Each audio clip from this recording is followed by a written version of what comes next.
So, I was raised right around here in Silver Spring, Maryland. My parents immigrated to America, and I was infused with a love for the American dream and what America stands for. So today is especially important and significant in my family's life here as Americans to show you what the vision for America is for Hyperloop One. And the spirit of America has always been to dream really big and make those dreams happen, to realize them, to visualize them and bring them into reality and transform not just our nation but the whole world with that ideal.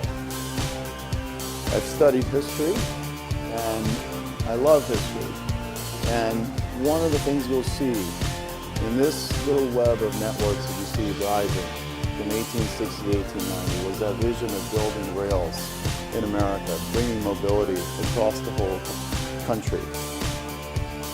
And that line right there, between 1860 and 1869, was when we connected the whole country, May 10th, 1869. It was one day away from last year, May 10th, in Nevada, that we actually did our first propulsion test, if you saw the video. And this transformed not just our nation, but the whole world. Next, visionaries in the 1950s, President Eisenhower and the administration then had the vision to connect the entire nation with the first interstate highway. This brought economic opportunity to places that were not connected. It allowed the entire nation to be mobile, not just on rail, but in the cars that they so love to drive. And all the trucks that began to move the economy faster across all the states. And as Nick talked about, the original founding vision of Hyperloop One, a company still so young, only started 2.5 years ago. And we're here, 250 employees strong, we'll be 500 by the end of the year. In Nevada, we just came from the desert. We're going to show you some things that other people have not yet seen. But we've built the first full-scale Hyperloop that we will test at our Kitty Hawk moment. And the vision is to build this kind of vision with the same spirit of moonshots, that we can dream about putting a man on the moon within a decade, and we actually made it happen. We spent a percentage of the GDP in the 60s to make that dream a reality, and that transformed everything from telecommunications, technology, and all of the economic growth that was unlocked because of that vision. That's what we're inspired by and what we're going to show you today. Here's the new interstate highway. This is our vision for America that we're going to dive into today, of connecting the entire nation within 5 hours of each other. Cities become metro stops. Freight begins to move. Ports can move inland. All the real estate on the waterfront of the major cities suddenly get unlocked for development. So many different economic impacts and jobs created, and we're just getting started. And with that, I want to introduce a great man, Rob Lloyd, who spent 20 years building Cisco from basically nothing into a global giant, transforming broadband around the world, connecting the whole world. And now with his leadership, we're going to connect the whole world physically and create that broadband for people and things. So I want to introduce Rob Lloyd, our CEO. Thank you, Shervin. Thank you very much. And I do want to thank you for your vision and commitment and the energy you put into building this company. And I think what we've seen here today with the commitment of so many people that are trying to capture this idea and show how it's going to change the United States and the world, I think we're going to make you proud. So thank you very much. Thank you.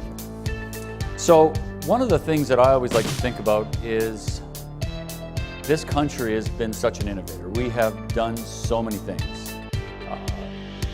We've transformed so many industries. We've disrupted everything.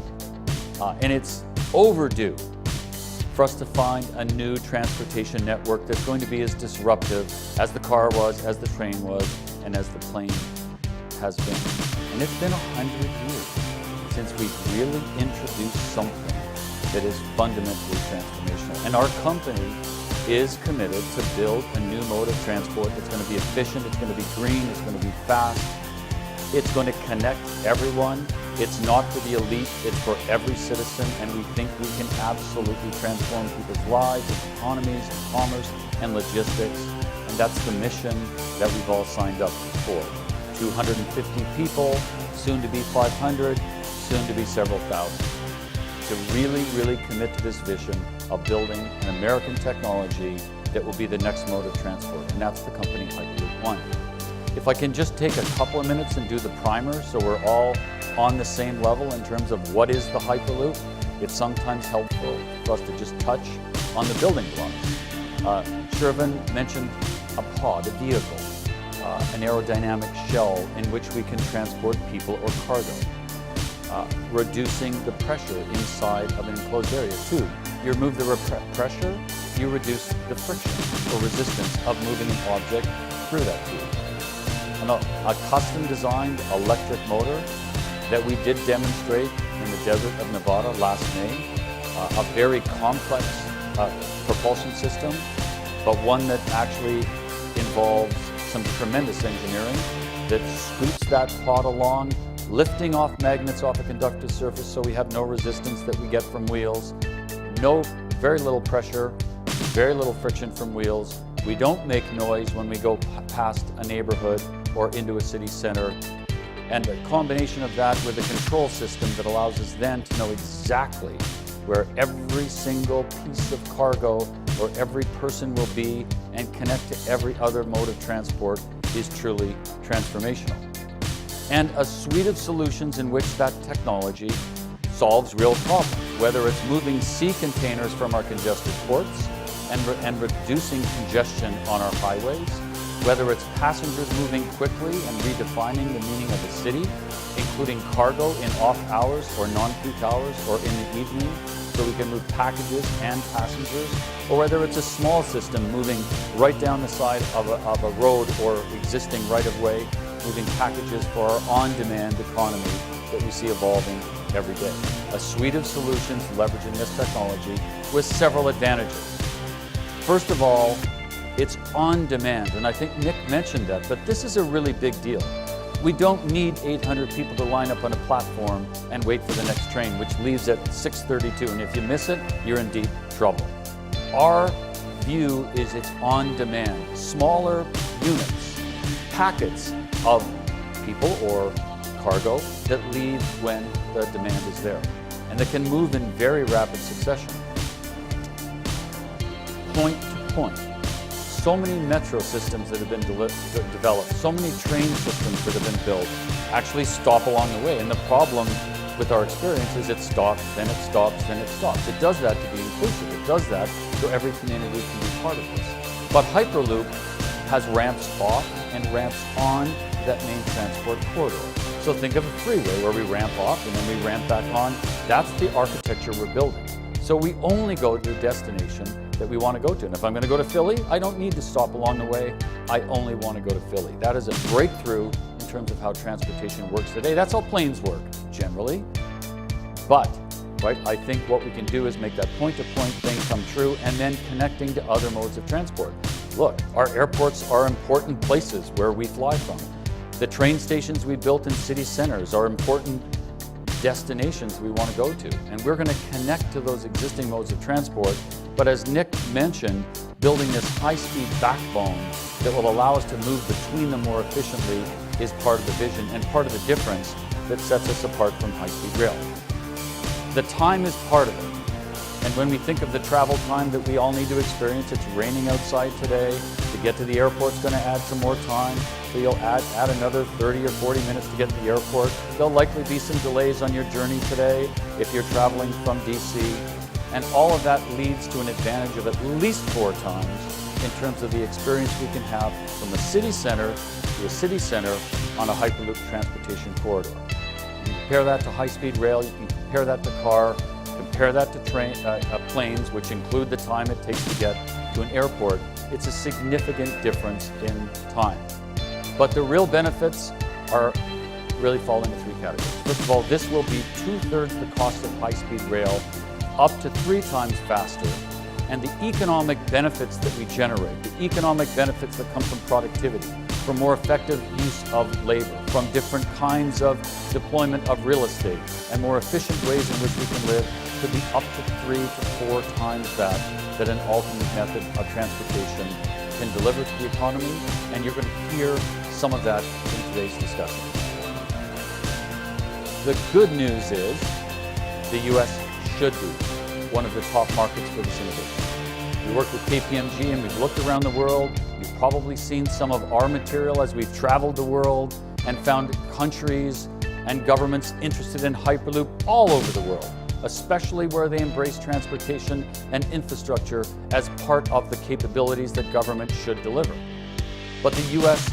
should be a key market for Hyperloop, and today you're going to see tremendous examples of where individuals, departments of transport from around this country have applied their knowledge, their expertise to define where they think Hyperloop should be deployed in this country, and that's been one of the most exciting parts of the past few days we've all spent here together. So Shervin, you talked about the company. This is a startup. And we're applying some of the methodologies that have allowed us to do things so quickly to the world of physical transportation that's been applied to hardware and software and the IT industry and other major disruptions. But we're applying this to the engineering and development of a physical thing in a very, very interesting way. We have PhDs in engineering and science and physicists working hand in hand with welders and fabricators, and it is a beautiful thing when somebody's knuckles are bleeding because somebody did the wrong design and it's fixed that day. And when you do that in your engineering model, you make the incremental speed of perfecting your technology happen in months and quarters instead of years and decades. And that's a key fundamental transformation that Josh Geigel, your co-founder and our president of engineering, has brought to the DNA of the engineering of this company. So from a garage to a company today that's over 250 people, adding 25 a month, will be 500 by the end of the year, working out of a phenomenal innovation campus in downtown Los Angeles, having built a 100,000 square foot facility in Las Vegas and demonstrated to the world the first of our components. 40 billion people in the world viewed the video of that propulsion test. That means there's interest in this technology. And a factory that's 100,000 square feet ready to fabricate this technology. And most importantly, what's united us as a team and as a company, and many of those that have joined us in this journey, has been the development of a full-scale prototype. That's not an image, that's not a rendering, that's a photograph from a drone taken a few days ago as we cap the end of that 500 meters of tube and begin the final testing of the world's first full-scale prototype. We've been working with governments around the world. We've seen interesting opportunities emerge in Northern Europe. We've had a tremendous amount of interest in the Middle East, especially in the Emirates. We've had conversations with governments in Finland and Sweden. And we've also kicked off a study in a great partnership with a fantastic US engineering firm called AECOM in the Port of Los Angeles. And I'd like to touch on that for just a second, because cargo and people are part of the solution we're bringing here. Now, the ports of Los Angeles and Long Beach, I think they bring in approximately 38% of the containers that enter the United States. $2 trillion worth of cargo moves through the region every year, and that volume is expected to grow twofold by 2035.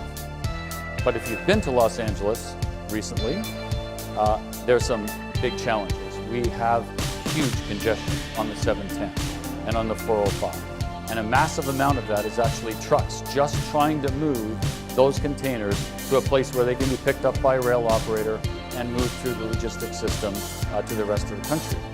There's $2.6 billion wasted in hours and fuel as trucks idle on the freeways.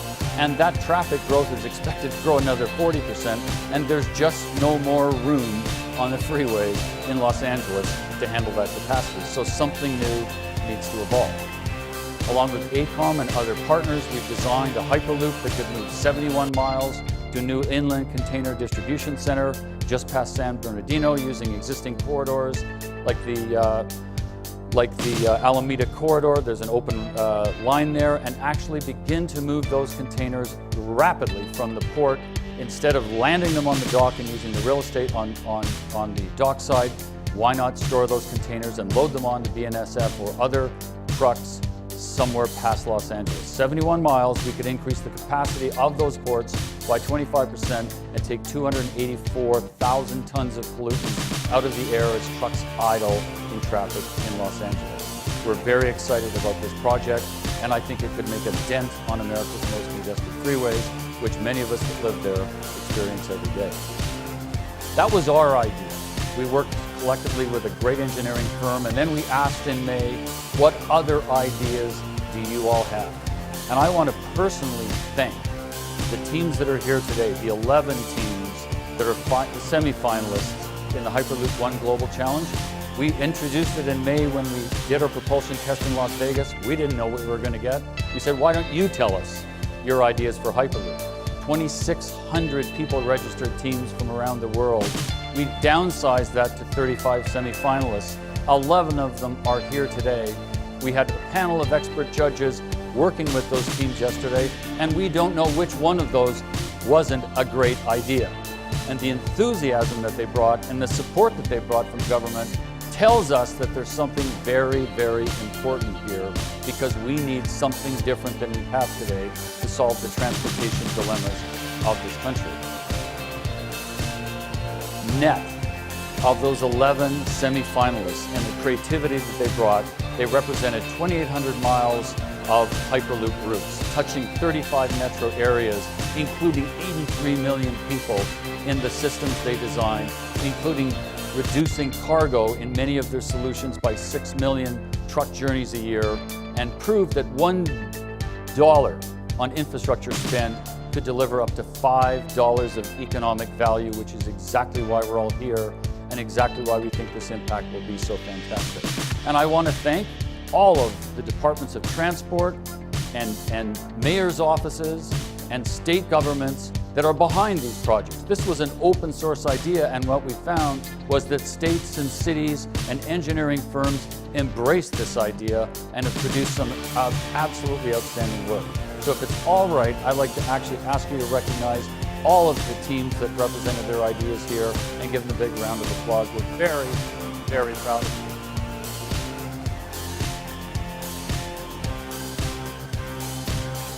I can't do all 11, but I want to give you a representative example, and these are all good projects. They're all great ideas, but let me give you a couple of examples. And there's a lot of enthusiasm here as these teams want to be down selected, and we continue to evaluate and develop these ideas. But look, the idea of connecting Pittsburgh through Columbus to Chicago and create a mega region, an economic region. I know it's important that there's 15 pro sports teams in that corridor, right? And I know it would be wonderful for the fans of the Penguins to watch the Blackhawks and all the rivalries. But this is really about creating an economic mega region by making opportunities for employment expand to a much greater area. And as we see the opportunities for some of the most famous universities who are generating some of the most brilliant minds to open up employment opportunities and an economic region, a very powerful idea. So well done on this project in Hyperloop Midwest. Another one that makes a lot of sense to us is the world's 10th largest economy, Texas. 5 cities connected in a triangle in which you could move to any city on the ground, city center to city center, in an hour, including, most importantly, all of those key growth cities like Austin, San Antonio, Houston, Dallas, Fort Worth, and down to Laredo. This is a very large exporting economy, and both people and cargo traffic here is a major opportunity for us to transform that transportation network, and this is a great idea, one of several. We have a team here from Colorado, and a north-south corridor along the entire Front Range.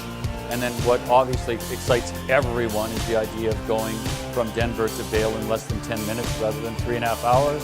That's always a great soundbite, but the economic idea of creating a real research and development center down the eastern range and making this a very, very effective, innovative area where the state of Colorado has that reputation, I think, is another great example and we'd all love to get to Vail in 10 minutes. And then Florida. And this is actually a really interesting one because we've heard about a project going down the coast between Miami and the northern cities. But what about one that's a little bit more environmentally focused, where we avoid the sensitive environmental areas? We go right down existing right-of-ways and corridors that are there today, and we create this incredible region connecting Orlando and the entertainment and travel opportunity there, and create one great big Florida economic region with a potential of 80 million plus visitors a year, traveling in a much more efficient way. Very powerful idea, and one that I think will have a lot of support inside the state of Florida, where level grade crossings and other concerns are on people's minds as we come up closer to the shore with other alternative methods. And then I'm going to say this in a very warm and complimentary way. Our work in Nevada has demonstrated to our company, and I hope to many of you, that things can be done very quickly when people just want them done quickly. And what we've seen from the state of Nevada, the support that they've given us in the development of our development site, and the permitting and the approvals and the collaboration with federal authorities has been fantastic. And you'll see in a second some specifics from that site. But things can happen quickly if we really want them to happen quickly. If we want them to take 8 years, I can guarantee you they can take 8 years. And what we've accomplished in Nevada, and I think represented by this project as well, this stuff could happen inside a couple of years. And we're not talking decades. We're talking something that when we collaborate, when we work with state authorities and the federal authorities, we can make things happen really quickly. And I'd like to compliment the state of Nevada, the governor's office, and the team that have proposed this project. That's 5 of 11. They're all great ideas. I don't know how we're going to down select them, and I hope we can actually, with your support, continue to develop all of those ideas going forward. And again, thank you so much to all of the teams that have participated.